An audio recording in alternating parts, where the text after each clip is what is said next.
Bonjour à tous, bienvenue sur la chaîne YouTube de Campus Langue. Une chaîne sur laquelle vous allez apprendre toutes les astuces pour parler comme un Français. Dans ce nouvel épisode de En français s'il vous plaît, je vais vous expliquer comment parler de sport. On y va.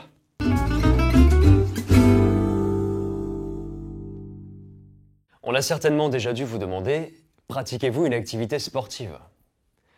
Cela veut tout simplement dire, est-ce que vous faites du sport? Moi, par exemple, le mardi, pendant la pause du midi, je vais à la piscine olympique pour nager 1 heure.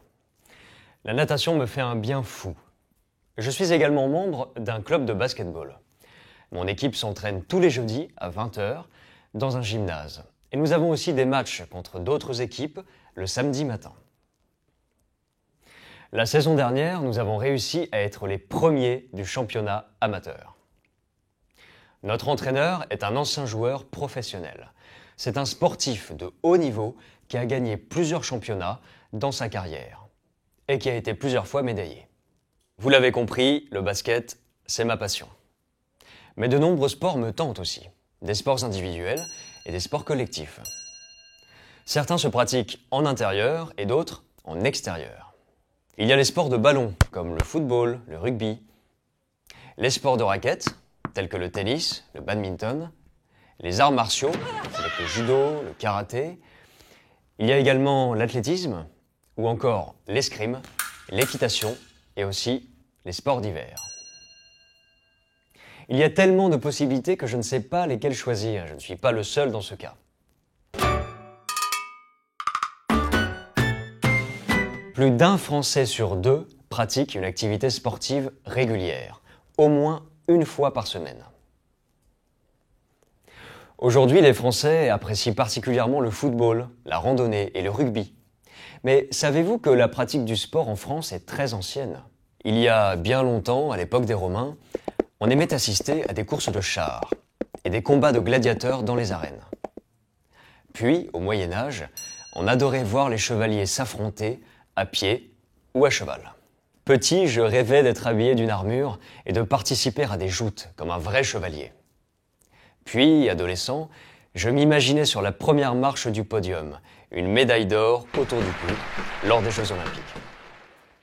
Comme beaucoup de Français, je suis également fan de football et je me régale en regardant les retransmissions de la Coupe de France et de la Coupe du Monde. D'ailleurs, savez-vous que l'on appelle les joueurs de l'équipe nationale les Bleus? Je me souviens quand ils sont devenus champions du monde en 1998 et en 2018. Tout le pays a fêté leur victoire. Et vous, quelle équipe soutenez-vous? Allez, il est temps de passer à notre rubrique sur les expressions françaises sur la thématique du sport. La liste est très longue, mais je vous propose une sélection concoctée spécialement pour vous.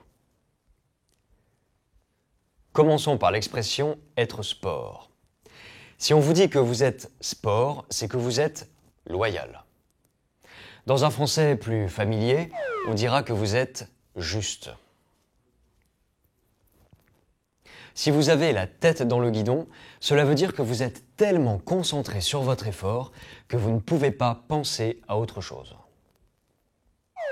Si vous perdez les pédales, c'est que le stress vous fait perdre vos moyens, ou même carrément que vous devenez fou. Quand vous passez le relais à quelqu'un, ça ne veut pas forcément dire que vous faites de l'athlétisme, mais dans la vie courante, cela veut dire que vous lui confiez des missions dont vous étiez en charge. Quand c'est à vous de prendre une décision ou d'agir, on dira que la balle est dans votre camp. Allez, une dernière pour finir. Donnez le coup d'envoi. Cette expression veut tout simplement dire commencer quelque chose. Par exemple, un chanteur donne le coup d'envoi d'une tournée avec son premier concert.